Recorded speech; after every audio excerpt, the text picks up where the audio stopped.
Hello everyone and welcome back. Are you looking for a code editor? Let's compare JetBrains Fleet and VS Code to help you pick the right one. Fleet is JetBrains' new code editor that came out in 2021.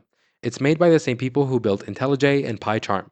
Fleet tries to be fast and light while still giving you powerful tools when you need them, but here's a twist. JetBrains announced in December 2024 that Fleet will stop getting updates and won't be available to download after December 22nd, 2025.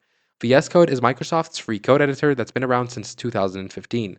It's totally free, open source, and has a huge community. Millions of developers use it every day, and it works with almost any programming language you can think of.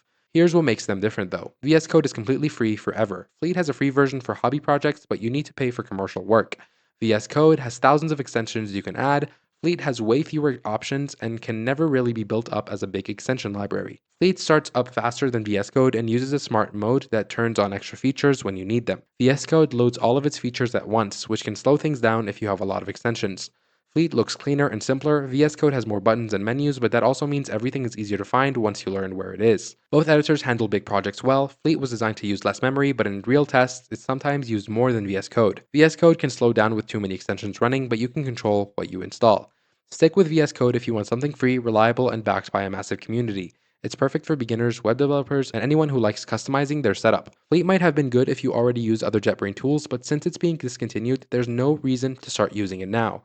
Bottom line, VS Code wins. It's free, supported, and not going anywhere. Fleet had potential but never caught on, and now it's being shut down. Choose VS Code and you'll be in good hands. That's it for today's video, guys. I hope you enjoyed, and I'll see you in the next video.